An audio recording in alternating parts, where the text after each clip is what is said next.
القسم الثاني في الطبعيات وهو مرتب على 3 فنون.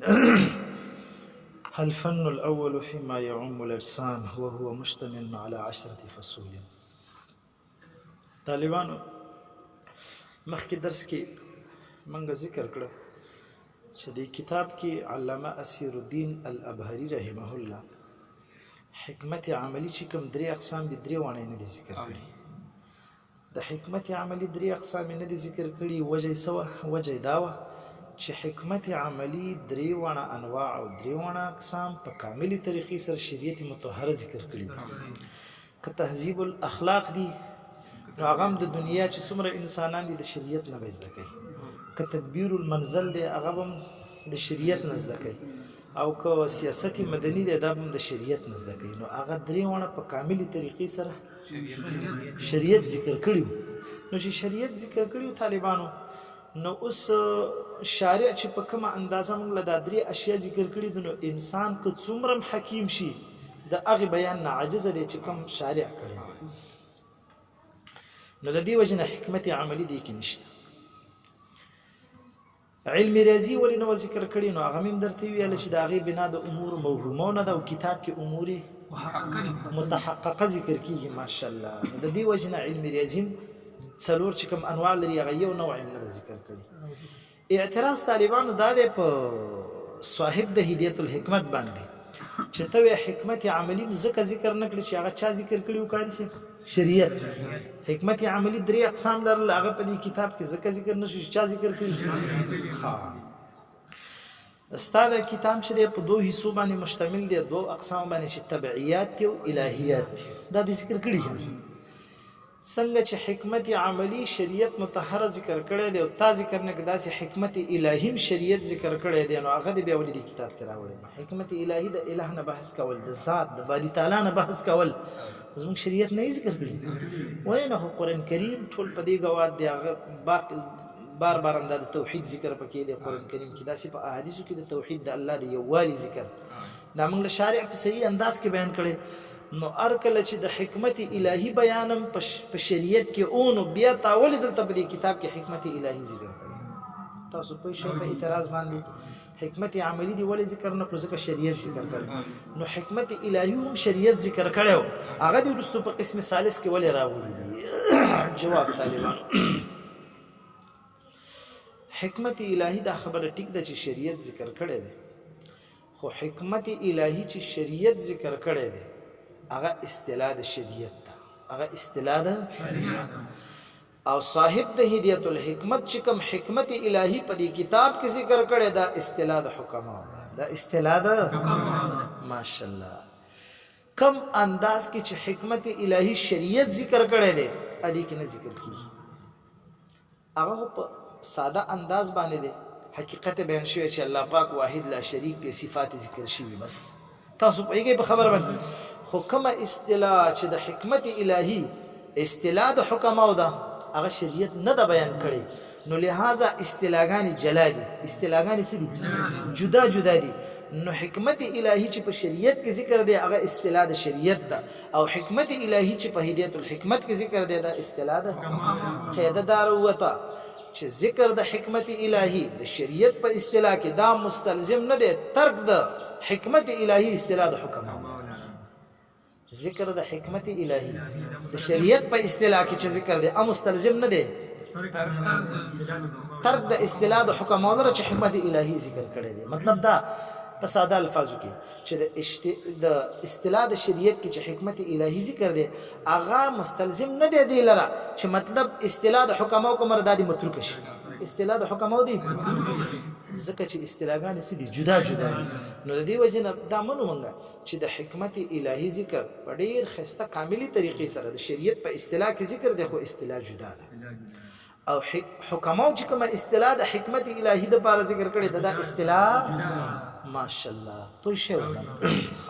نو د دې وجه نه صاحب د هدایت الحکمت حکمت عملی متروک ګرځولې دی او حکمت الہی ذکر کړي دا اصطلاح جدا ده. په دې کې بسم الله الرحمن الرحیم صاحب د هدایت الحکمت خپل کتاب مصدر کړی د طالبانو په تسمیه سره اعتراض ور باندې راځي متوجه دی. خو علامه اسیر الدین الابهری رحمه الله عدول کړي دي د عام مصنفینو د اصطلاح، د عام مصنفینو اصطلاح طرز او نمط طریقه ده چې هغه د خپل کتابونو په سر کې دواعی ثلاثه ذکر کوي. څه ذکر کوي؟ دواعی ثلاثه، یعنی درې دعوی ذکر کوي. دواعی ثلاثه، ذکر د تسمیه وی، ذکر د حمد وی، ذکر د صلات وی، دا وی کنه وی. او صاحب د هدایت الحکمت د دې مشهوري اصطلاح د مصنفین نو ولي عدول کړو چې صرف تسمیه ذکر کړي دا او حمد ماشاءالله دواعی ثلاثه نشته. کم چې عام مصنفین د خپل کتب په سر کې ذکر کوي. تاسو په شی په دې باندې جواب. طالبان عام اصطلاح د مصنفینو چې کومه ده چې خپل کتاب مصدر کوي په دواعی ثلاثه باندې، دا په هغه وخت کې چې کله صدر د کتاب وي، کله د کتاب سر وي. صدر د کتاب معنا د کتاب سر وي، ابتدا وي د کتاب. او دلته چې علامه اسیر الدین الابهری رحمه الله خپل کتاب دلته په دواعی او ثلاثه نه مصدر کړي، وجه دا چې دا صدر د کتاب نه دی، دا وسط د کتاب.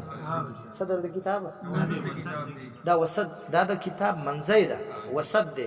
او هر چې صدر د کتاب هغه القسم الاول فی المنطق. ماشاءالله الته دواعی ثلاثه ذکر دي، الته دواعی.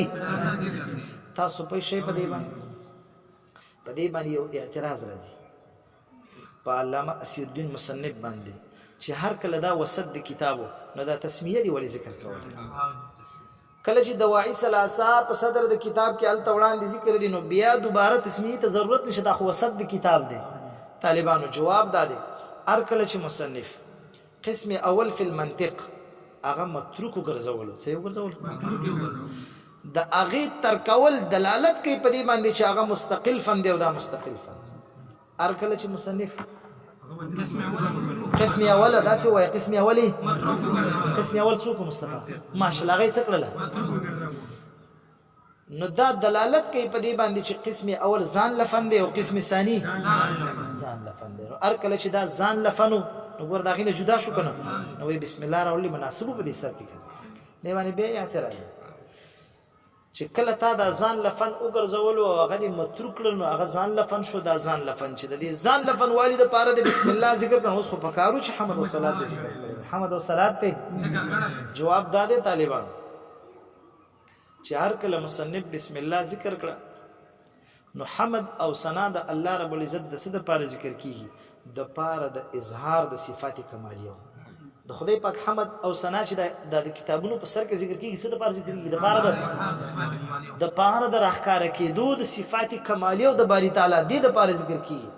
او بسم الله چې کوم ذکر شوی د په دې سره اظهار د صفات کمالیه او شوی کنه وګوره الرحمن الرحیم. الرحمن صفات کمالیه ذکر نه دي. حمد او ثنا د هغه غرض او مقصد څه دی؟ اظهار د صفات کمالیه، یعنی د الله رب العزت صفات کمالیه څه شي؟ راخکاره شي. د الله پاک صفات کمالیه راخکاره شي او هغه د صفات کمالیه او اظهار او راخکاره کېدل 50 سره شوی دي، په تسمیه سره شوی. ځکه تسمیه کې رحمان الرحیم ذکر دی کنه نو اظهار د صفات کمالیه وی شوی دی. نو غرض او مقصد چې کوم د حمد او صلات هغه په دې باندې پوره شوی دی. تاسو پوه شئ ورمن ماشاءالله. تاسو له دې بحث نه دا پته مولګیدل چې کوم قسم اول دی نو دا غي نه بحث په هدایت الحکمت کې متروک دی، یعنی دا دلته قسم ثاني کوم څه دا غي بحث تل ځکه چې هغه ځان لفن دی او دا ځان لفن. اوس دا خبره طالبانو چې دا منطقي ولې د دې نه ځان ذکر کړه، منطقي ولې دې کړهانو نو د دې تاسو ته ما په تعریف د حکمت کې ام درته ویلو انت چې یو د مشهورینو حکما او مذهب دی او بل د محققینو حکما او مذهب دی. مشهورین حکما فرمایي چې علم حکمت او فلسفه دی ته ویل شي چې په دې کې به بحث کیږي د موجودات خارجي. لہذا د هدایت الحکمت چې کوم مصنف ته د دې رائے د چا د مشهورین دی رائے د چا ده؟ مشهورین. او ارچ محققین دي ناوي وای چې علم حکمت او فلسفه دی ته وای چې په دې کې به بحث کېدل شي د موجودات نفس الامرنا قطع نظر د دینه ک وجود ذهنی او خارجي لري او کنه کداوی ک وجود ذهنی او خارجي وي. نو ګوره بیا د محققین په نسبت منطق پکې داخلو. نو د هدایت الحکمت چې کوم مصنف ته د دې رائے د چاوا د مشهورینو په نسبت علم منطق ځان لفن دی او علم فلسفه. نو ګوره د دې وجنه چې کله هغه فن ځان له شوغي متروک ګرځول. تاسو په شی په دې باندې ماشاءالله راځي طالبانو کتاب ته القسم الثاني في الطبعيات. طالبان صاحب د هدایت الحکمت د خپل کتاب په دریو اقسامو باندې مشتمل ګرځولې، تقسیم ګرځولې ده. قسم اول منطق دی او قسم ثاني طبعیات او قسم ثالث مصطفی ته ودی کوي نه صحیح وخی ها. قسم ثالث څه شه دی؟ الهیات. به دا قسم ثاني چې ذکر کوي منطق خو پرې دا خو ځان لفظ شو هغه نه هم راوته. دا قسم ثاني چې کوم ذکر کوي په دې کې هم دا درې فنون ذکر کوي. قسم ثاني بیا مشتمل دی بچا یعنی په دې قسم ثاني کې دنه درې فنون دي، فن اول، فن ثاني، فن ماشاءالله. او بیا چې کوم قسم ثالث د الهیات د طالبانو په هغه کې به درې فنون ذکر کوي، فن اول او فن ثاني. دا د هدایت الحکمت د کتاب ټوله خلاصه ده. په هدایت الحکمت کې دوه اقسام دي. قسم ثاني طبعیات، قسم ثالث دا قسم ثاني دا مشتمل دي په درې فنون باندې او قسم ثالث هم مشتمل دي ماشاءالله. طالبانو دا قسم ثاني چې کوم مشتمل دي په درې فنون باندې، دا درې فنون څه دي؟ نو فن اول د تاسو ته په اولی صفحه کې ذکر دی، دا د عام اجسام په ذکر کې دی.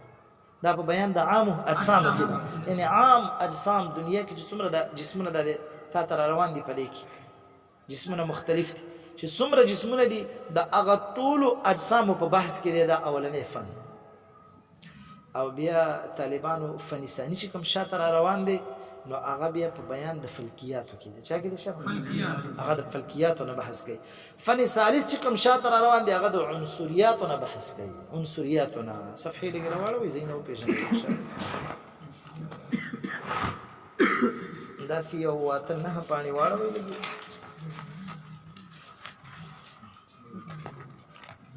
دا بزما کتاب کی 20 نمبر 20 نمبر صفحه د الفن الثاني في الفلكيات.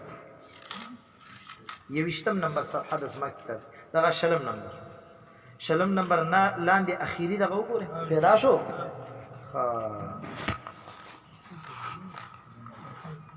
تاسو به یو واته نه پانی بیا واړو فنی دا د فن ثالث 15 نمبر صفحه 15 نمبر الفن الثالث في العنصريات. فدي سره قسم ثاني ختمي عنصريات پیدا شلو. درې وړه فنون پیدا کړ. فن اول د چا په بیان کې دی؟ عام اجسام، دویم فلکیات، دریم ماشاءالله. طالبانو هر یو فن به دنه فصول لري، هر یو فن کې دنه فصلونه ذکر دي. د هر یو بحث په کې ځان له په فصل سره بیان شوی دی. نو طالبانو قسم ثانی مشتمل دی په لسو فصلونو باندې. قسم ثانی مشتمل دی ګورئ وهو مرتب على 3 فنون. دا مرتب دی په 3 فنونو باندې. الفن الاول فيما يعم الاجسام. فن اول د هغه اشیاء په بیان کې دی چې عام دي اجسام ته، عام دي یعنی د عام اجسام حالت بیانېږي. وهو مشتمل على 10 فصول. او دا فن اول دا به مشتمل دی په چا باندې؟ دا خلاصه به درته ان شاء الله د لسو فصلونو وي چې والد دي اول د دې عنوان نه راوځو مونږه. القسم الثاني دویم قسم طالبانو فی الطبعیات په چا کې دی؟ اوس به معنا د څه کې دا کتاب ورته څه شلو؟ مقسم. کتاب څه شو؟ مقسم. او دا درې څه شو؟ اقسام. القسم الاول في المنطق، يعني قسم اول د دې کتابنا په منطق دی، قسم ثاني د دې کتابنا، قسم ثالث د دې کتابنا. نو مقسم څه شو؟ مکمل شو کتاب. او اقسام د درې شو. طالبانو یو تقسیم دی، یو مقسم دی، او بل قسم دی، او بل قسیم دی. کچیرته قطبی کې ما سره وای او قطبی کې دا شی من ویل. نو مقسم احداث الكسرة في الواحد المبهم. احداث الكسرة پیداواله د ډیرو انواع دي في الواحد المبهم پشاکی. اوس کتاب مبهم هغه واحد دی، کتاب واحد دی کنه دی خو څو مبهم چې دې کې دنه د کتاب خدای دا خو چې دې کې دنه څومره اقسام دي. نو د دقه مقسم نه احداث الکثرت پیدا کیږي، یعنی پیدایش د ډیروالي، پیدایش د احداث الکثرت دی پیداواله د ډیروالي دی په الواحد المبهم پشاکی. ماشاءالله. او طالبانو یو قسم دی او بل قسم دی. قسم جز د مقسم وي. قسم لکه ما ته متوجي دلته اوس درې اقسام دي نو یو قسم منطق دی نو ګوره دا منطق جز د دې کتاب دی کنه نو قسم څه وي جز د مقسم ماشاءالله کتاب مقسم دی او د اقسام ګوره یو قسم دی نو قسم جز د او بل طالبان قسیم دی بل څه شي دی قسیم جانب مقابل د قسم آخر وي قسیم کلمه په درې قسمه د اسم فعل دا اسم جانب مقابل د فعل دی او فعل جانب مقابل د اسم نو قسیم جانب مقابل د قسم آخر قسیم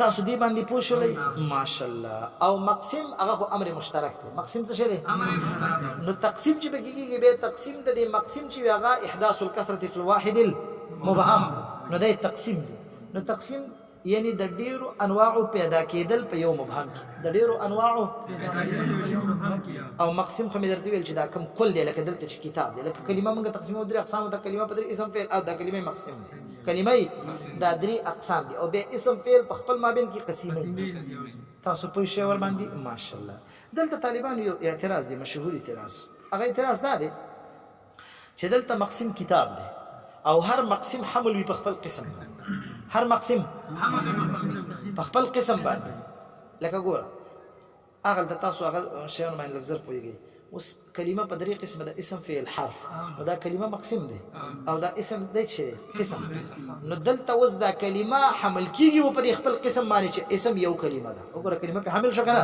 اسم یو کلمه لکه اسم کلمه کلمه په حمل شو کنه نو هر مقسم په خپل قسم سوي حمل وي دلته دی حمل نسي کیږي دلته دی حمل وراشه دلته بده شوی چې قسم ثاني د دې کتاب قسم ثاني د دې کتاب یعنی چې قسم ثاني منطق دی د دې کتاب نو دا کتاب په حمل کې په دې باندې کنه ځکه چې قسم ثاني ته دا کتاب په حمل نه کنه د چانه قسم جوړه د چانه قسم د کوم غوي چې اسم یو کلمه ده نو کلمه په حمل کړه نو ګور خپل مقسم دی په حمل کړو دلته هم دا کتاب په دې باندې حمله چې قسم ثاني د منطق د چانه دی د دې کتاب هغه کتاب وګوره په دې باندې حمل کیږي د دې کتاب حمل په دې نه دی صحیح ولې نه دی صحیح ځکه طالبانو کتاب کل دی او دلته دا یو قسم دا جز دی کتاب کل دی دا سیده کنه ځکه چې دا خو د دې اقسام او د دې دریوانو د پاره کل دی کنه د کتاب کل دی وای شابه دا قسم ثاني یا جز دی نو حمل د کل راځي په جز باندې او حمل د کل په جز باندې ماشاءالله تاسو په یوه خبره باندې یعنی حمل د کل په جز باندې دا ناجایز دی حمل د کل په جز باندې لکه کل ته نش حمل کولای په جز باندې تاسو په یوه خبره باندې طالبانو دلته به دا تفصیلیات کنه به په دې جواب باندې تاسو ډېر ښه پوه شئ چې موږ دا منو چې حمل د کل په جز باندې دا نه دی صحیح خو دلته حمل د کل نه دی راغلی حمل د کلی راغلی دی په جزئی باندې حمل د چا راغلی په جزئی باندې طالبان یو تقسیم د کل دی ارزاو لره دا قاعده ارزي کې تاسو په کار راځي او تقریبا چې ما په کافیه کې ویل چې کله یو تقسیم د کل دی ارزاو لره او بل تقسیم د کلی دی جزئیات لره طالبان تقسیم د کل اجزاو لره دا چاته وای دا دي ته وای چې په هر یو جز باندې اطلاق د کل نکی په هر یو جز باندې اطلاق د کل نکی چې په کوم ځای کې په هر یو جز باندې اطلاق د کل نکی یلته تقسیم د کل راغلی دی ارزاو لره لکه سکنجبین چې هغه منقسم دی خپل اقسام لره چې سکنجبین د چانه جوړ دی ما اصل خل ما اصل د اجزا دي دلته طالبانو تقسیم د کل دی ارزاو لره او په هر یو جز باندې اطلاق د کل نکیږي سکنجبین بکله وی چې ما اصل خل دار یو ځای کې نو اوس نه سکنجبین اوس د کل اطلاق بکی خو که ار یو جز روالي ما روالي سکنجبین ورته وای نه په ار یو جز د کل اطلاق دارنګ اصل لواخلي سکنجبین ورته وای دارنګ خل ولا سکنجبین ورته وای نه نه وی ورته دلته تقسیم د چا دی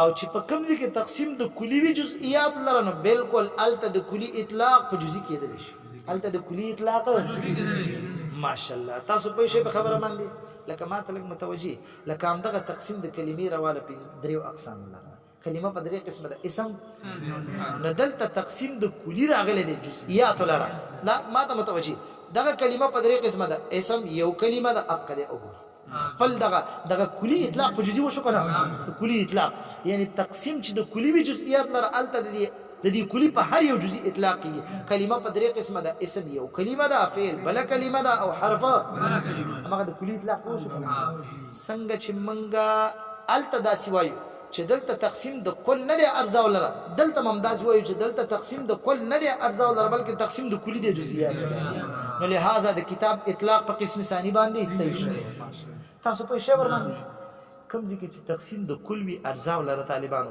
نو الته اطلاق د کل په اجزا باندې لکه سکنجبین وګوره د سکنجبین اطلاق یوازې په ما اصل خل باندې یوازې نشي کولای او چې کله مجموعه را واخلي به ور باندې کیږي چې مجموعه ای راځم کې به کی او چې کله تقسیم د کلی راغلي به جزئیات ورونو د اطلاق د دې کلی په ار یو جزئی باندې ځان لا کارسي پوښه ورما دلته تقسیم د چا راغلي نو اوس د کتاب حمل په دې قسم ثانی صحیح شو غلط بالکل صحیح شو قسم ثانی د تبعیات او د دې کتاب نه کتاب بالکل حمل کېدل شي تقسیم د کلی راغلي جزئیات لره ماشاءالله القسم الثاني في التبعيات قسم ثاني چې د تبعیاتو کې دي طالبانو التبعیات صفت او موصوفی څه دی محذوف دی موصوفی قسم ثانی په تبعیاتو کې قسم ثانی د دې کتاب په چا د چا په بحث کې دی دا مصنف ولې د دې موصوف نه ذکر کړی چې تبعیات صفت ذکر دی او موصوف نشته دا ولې دا د دې وجنه چې په دې کې د حکمو اختلاف دی چې د تبعیت د لپاره منګه د موصوف سره وباسو نو بعض علما یو رو وباسي او بعض علما ماشاءالله بعض علما وایي چې د تبعیات د لپاره موصوف چې کوم دی هغه اجسام دي څه شي اجسام دي نو د دوی په نسبت باندې عبارت داسې دی القسم الثاني دویم قسم چې دی فی بحث الاجسام الطبيعيه في بحث قسم ثاني په بحث د اجسام الطبيعيه کې دی قسم ثاني په بحث د نګورا في بحث الاجسام الاجسام ورته موصوف شو طبيعيه ورته صفت شو تاسو په شی ور باندې او بعض علماء وی چې نه تبعیه التبعیات صفت موصوف تدي اجسام نه حکمت موصوف دي څه شي شبا نبدا غوی په نسبت تقدیر د عبارت داسې ده القسم الثاني في بحث الحكمه الطبيعيه في بحث الحكمه الطبيعيه قسم ثاني چې ده دا په بحث د حکمت طبيعيه کې حکمت طبيعيه تیر شو تعریف یې درته کړو حکمت طبيعيه نو قسم ثاني په بحث او په بیان د حکمت طبيعي کې تاسو پوه شئ باندې مصنف چې دا موصوف ورته نه ذکر کړی وجه څه ده عادله مطلب بعض علما یو موصوف رو باسي او بعضي هغه پرې خېده د خپل د غولر چې کوم یو رو باسي بس ځان ته دغه جوړه معنا جوړه صحیح شول ها طالبانو الطبعيات جمع التبعيات تبعيات اصل کې طبعيات جمع د طبيعي راځي طبيعي کې یا نسبتيه ده طبيعي منصوب بسوي تبعیت منصوب بسوي دا تبعیات جمع ول راوړي په دې اعتراض هم دی چې بس تبعی مفرد به راوړي دا اسم جنس یې قلیل او کثیر ته شاملي قلیل او ولې تبعیات راوړي جواب دا ده چې د تبعیات انواع دي د تبعیات نو د کثرت انواع د وجنه جمع چې ټول انواع ته شامل شي راځي طالبانو تبعیت څه ته وایي تبعیت او پیژنې تبعیات منګه اوس فلسفي ته راکته شو ها طالبانو تاسو څو اشیاء او پیژنئ یو طالبانو طبیعت او فطرت چې ورته ویل شي په جسم کې او یو جسم دی طالبانو یو هیولا ده یو جسم دی او بل طبیعت او فطرت دی طبیعت زه په ساده دغه کې تاسو پوهیږئ نو تاسو ان شاء الله بیا په ډیرو ځایونو کې هغه ذهن ته راوړي چې تاسو پوهیږئ ورمنه طبیعت د انسان زړه لغوي او اصطلاحي معناګانې کومه درته خو هغه نه مخکې ته ذهن کې یو خاکه وندې کینه چې د انسان دا یو جسم لري مبدأ الحركه والسكون هر جسم کې حرکت او سکون وي هر جسم کې هر جسم کې حرکت او سکون طالبانو دغه حرکت او سکون چې دا طبیعت دی دا څه شی زب تاسو د فوهې د طالبانو یو دبره یا تیګه یا د خخته داسې برکه او د چت نه خوشی نو دا به ایاس کاری چې برزي کخته بزي که پورته بزي چیرته بزي دا خیالم شته دا د دې دبرې طبیعت دی دا د دې طبیعت مبدا د سکون او د حرکت مبدا د سکون او د حرکت دقه دا د جسم طبیعت ان شاء الله تفصیل درته وروسته کوم په ډیره چې دا جسم حرکت کوي او سکون کوي دا هم دقه طبیعت دی د جسم دا د دې څه شی به طالبان د دې طبیعت د لپاره یو محل وي د طبیعت لپاره هغه محل د دې طبیعت څه شی دی جسم وایا کنه شابه طبیعت د دې طبیعت د لپاره محل څه شی دی جسم دی محل دی به طالبانو د دې جسم محل څه شی دی هیولا د جسم محل څه شی دی هیولا اوس هیولا تاسو چې هیولا څه شی دی نو ګوره دا مصطفی چې کوم ځای کې ناست دی دا کوم مقر ده د فضا نه یو ځای نیولی دی دا کوم ځای چې ده نیولی دی همدقه د ده هیولا هکذا ټول اجسام داسې راواخله ټول اجسام داسې راواله که هغه مطلب بري دي که بحري دي که سفلي دي که علوي دي څومره اجسام چې دي چې کوم مقر وي د دې چې کوم ځای کې ده قرار نیولی دی دی څه شی ده اوس هیولا طالبانو غټه ده که وړه ده نو دا د اجسامو سره تعلق ساتي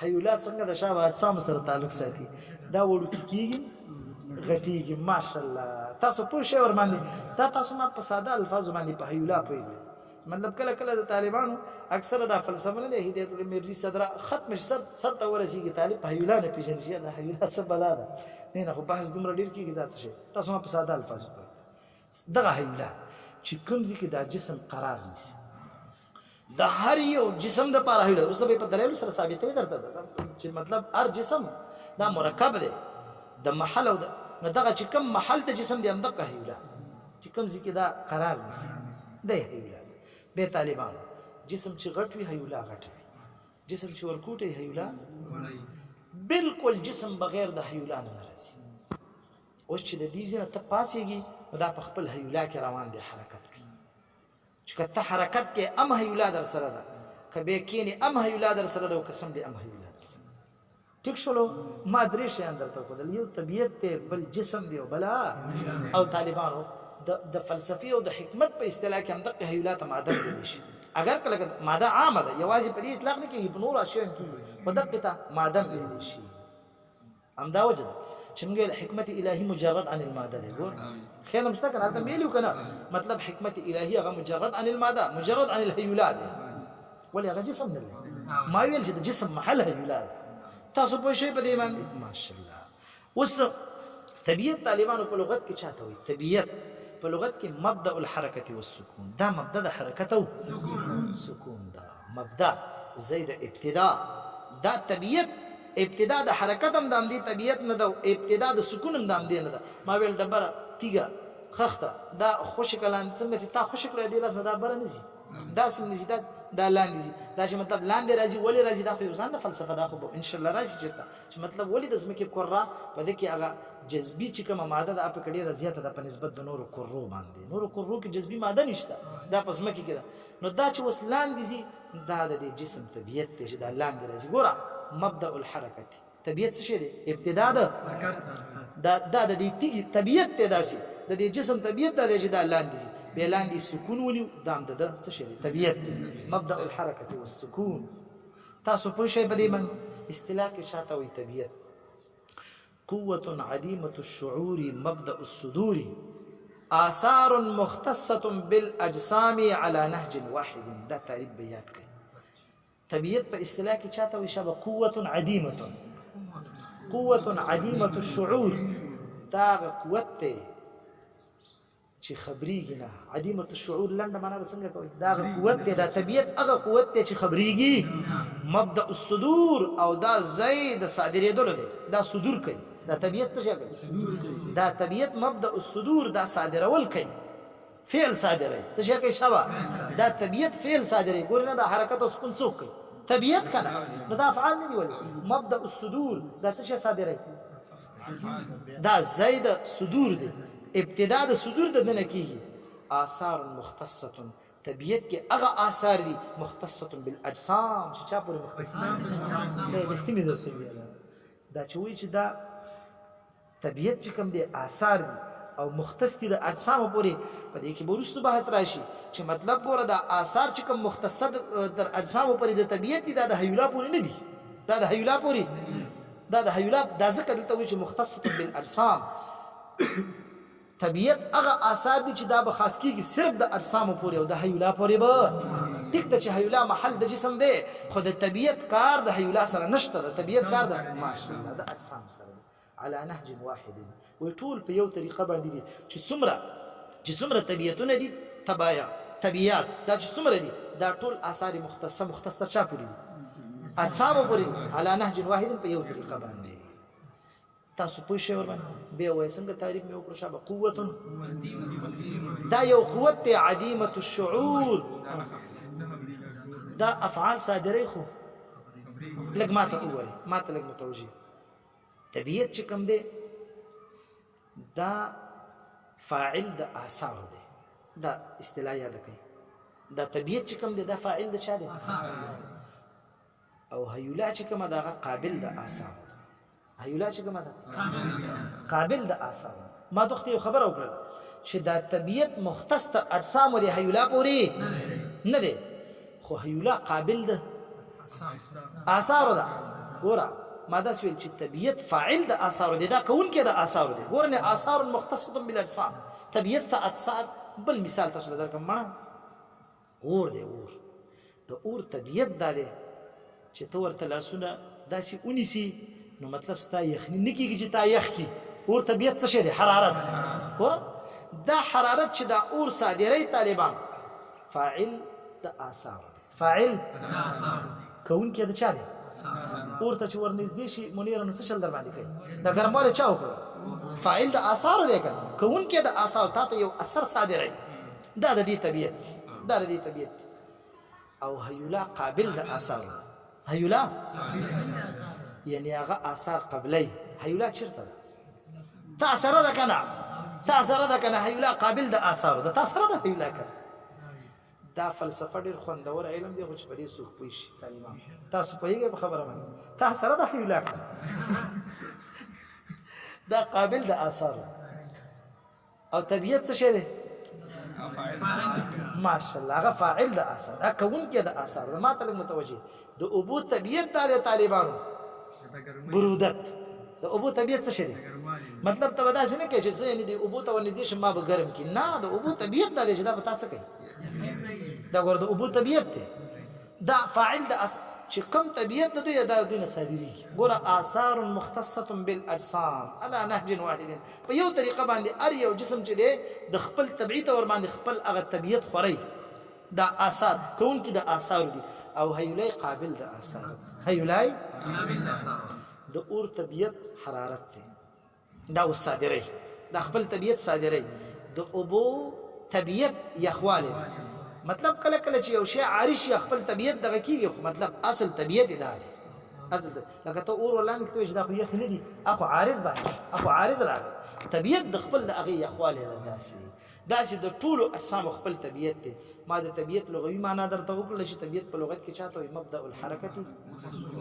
دا حرکت او سکون چې دا جسم کوي دا په سبب د چا کې د طبیعت کې حرکت او سکون چې جسم کوي دا طبیعت دی.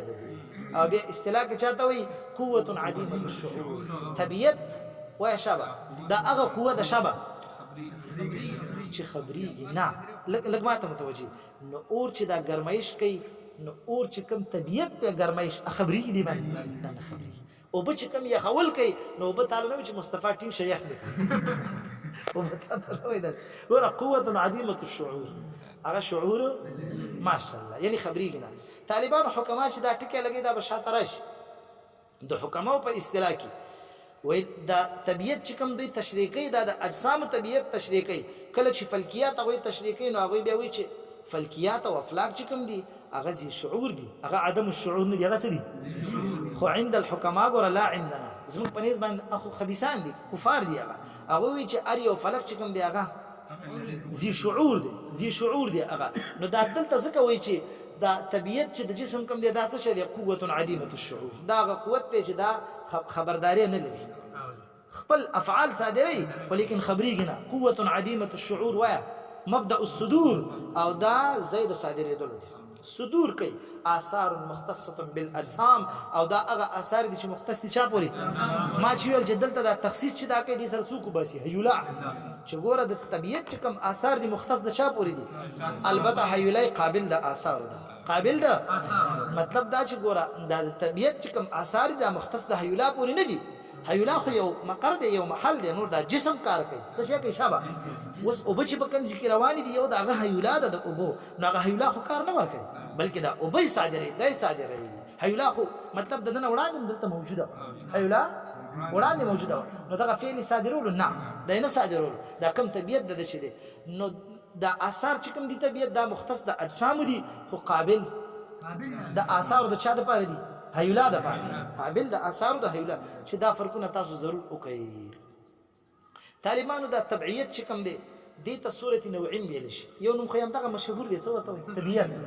او یو ورته څه وایي قوت هم ورته وایي کمال هم ورته وایي دا د دې نومونه دي حکمای استعمالي نو ته مطلب پوهې چې د کتابونه ګوري چې ته داسې ونه چې هغه چې صورت نوعی ته وایي چې صورت نوعی بس له دا طبیعت صورت نوعی صورت نوعی ورته ولې وایي ځکه صورت طالبانو ما به الفعلیت ته وایي صورت چاته وایي ما به الفعلیت صورت يعني هغه شی چې د په سبب فعل لازم ما به الفعلیت هغه شی چې د په سبب باندې شی راځي نو رښتیا وایي د دې طبیعت په سبب فعل لاغه کرانه خو هم دا اور وګوره اور دی نو د په سبب حرارت راځي خو دا هم دغه شی دی کنه هم دا طبیعت دی کنه نو دې طبیعت ته صورت نوعی ځکه وایي چې صورت چاته وایي ما به هغه شی چې د په سبب څه شی راځي نو دا ګوره فعل وګوره حرکت او سکون د دې طبیعت نه راځي حرارت او برودت وګوره د دوی هم دې راځي کنه برودت چې راځي حرارت چې راځي او صورت نوعی منصوب بسوی نوع منصوب څه معنی یعنی هغه چې د په سبب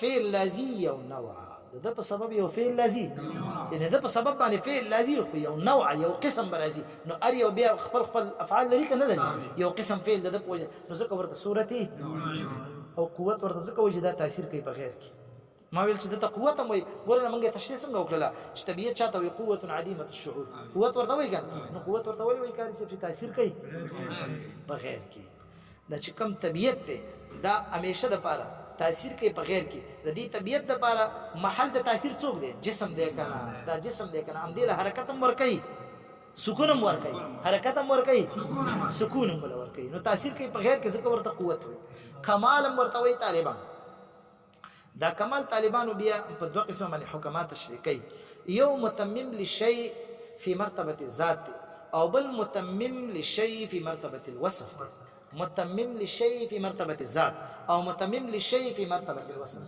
متمم للشيء يعني هغه کمال چې شی تمامي خو په مرتبه الذات لکه ناطق چې کمالی او پوره کوي او تمامي شی په مرتبه د ذات کې لکه انسان ناطق چاله راوخله انسان نو ناطق د انسان د ذات سره تعلق ساتي کنه حقیقت دې همدا کنه همدا حقیقت دې د انسان کنه لکه ناطق راوخله انسان لره نو دا متمم ناطق دا متمم للشی دې انسان لره په مرتبه الذات په مرتبه د چا کې ذات او بل طالبانو د کمال دویمه حصہ هغه چې متمم للشی تمامون کې د شی د پاره خو په مرتبه الوصف په مرتبه لکه همدغه انسان چې کمال حاصل کی یا په علم باندې یا په حلم باندې یا په نور اوصاف باندې چې کوم اوصاف دي نو اوس دا علم د انسان د لپاره متمم دی خو په مرتبه ذات کې په مرتبه الوصف حلم صبر دا متمم د انسان د لپاره دی خو په مرتبه الوصف تاسو په شو دا نمونه می واغستل دي طبيعت د لپاره چې د حکمو په اصطلاح کې د طبيعت د لپاره نور نمونه کله استعمالي کې چې تاسو مطلب وګورئ د څونه چې دا په کې لاسه شو نو دا امدغه طبيعت ته صورت نوعیم دي قوت هم دي سبحانك اللهم وبحمدك بس دې اشهد ان لا اله الا